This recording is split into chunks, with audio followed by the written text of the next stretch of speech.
Hey guys, for this video today I have the Hyundai Genesis 2012 3.8 base right here. So let's go take a look at it. I have a smart key in my pocket. When you're trying to enter the Genesis, right now the car is unlocked, so if I press this button, it locks all the doors. Now if I press it again, it unlocks just the driver's door. One more time and I unlock all the doors. You can see here the door panel. A bunch of soft panels here. You have this plastic or wood, fake wood trim. Here's a soft padded surface. All of this is padded. Going down here, this is soft touch. This is not like a plastic material, or it doesn't feel like it, unlike in other lower vehicles. Here is the steering wheel. You can see everything's nicely laid out. Easy to read, easy to follow. It's a very easy car to understand. Press cruise, for example, set, and then you want to cancel it, just cancel it up, down. Volume, this is for the audio. You can change the different stations. Mode, you can change the different audio settings. You can speak to it if you have a phone. You can call and drop calls here. So here's a push to start.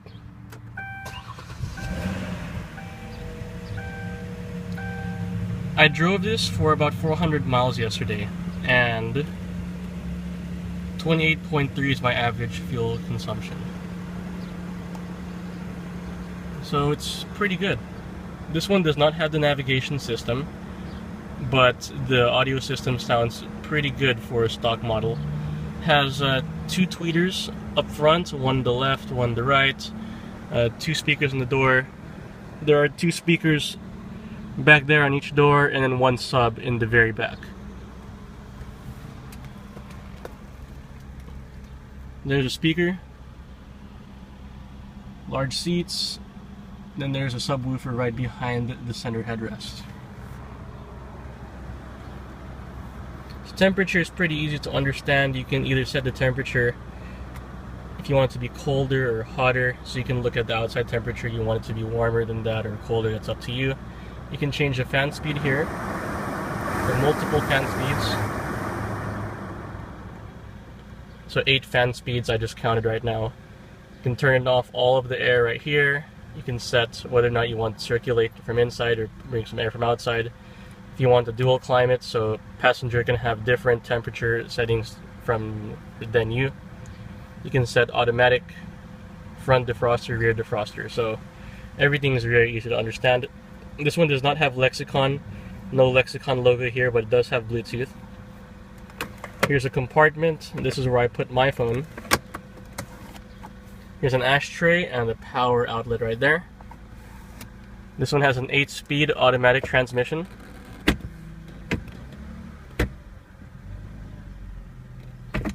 Very smooth. You don't really feel the shifts, even when you're accelerating pretty hard. This one has the heated seats. This one does not have the cooled seats option, as you can see. 2 cup holders here. Some storage space. I can put my DSLR camera, it fits in there. You have an auxiliary, a power outlet, and then a USB port.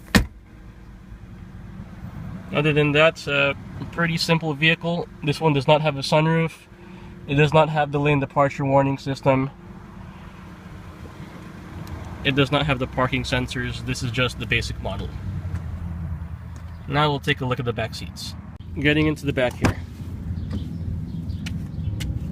I apologize, this is a little dirty.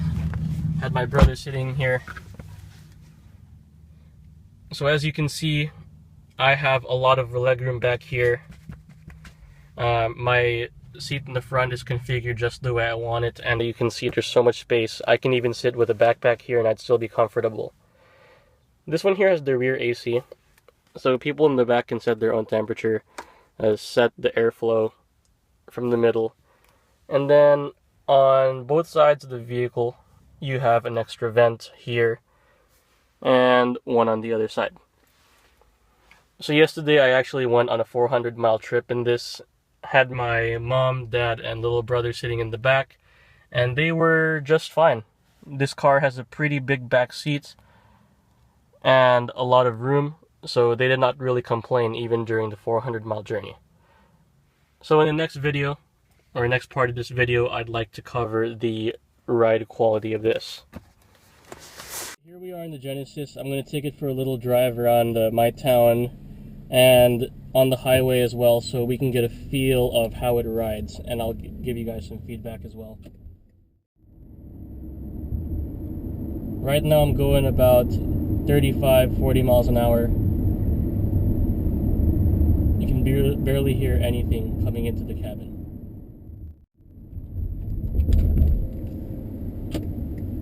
Barely a little dip on the railroad, so that was really nothing.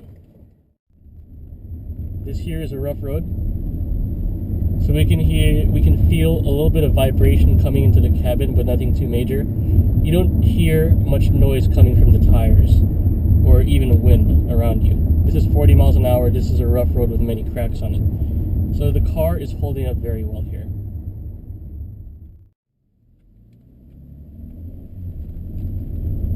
Alright, so right now we're about to enter a highway.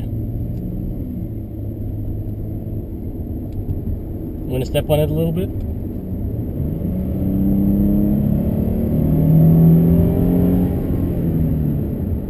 We just made it to 70 miles an hour.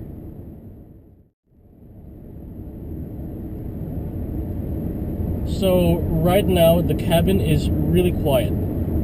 You can hear a little bit of wind noise getting in, but on this road, it's an asphalt normal highway, you barely hear anything. You barely hear the engine. The engine's at 1,800 RPM. Everything's quiet, everything's smooth.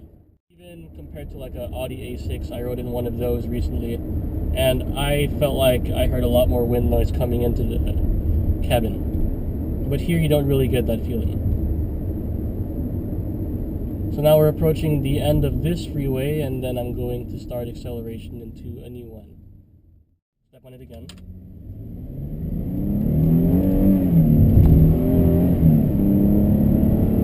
Definitely a lot of torque and a lot of power coming out of this vehicle. This car is very impressive.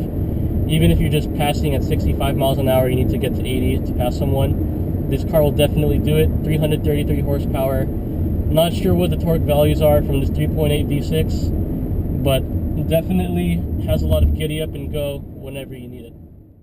This is one of those cars where you won't even feel that you're going faster than 70 miles an hour because of the comfort level. You feel the suspension is relatively soft, it glides over the road just fine, and there's minimal wind noise in the cabin. Very comparable to a BMW 5 Series or any other luxury car in that segment.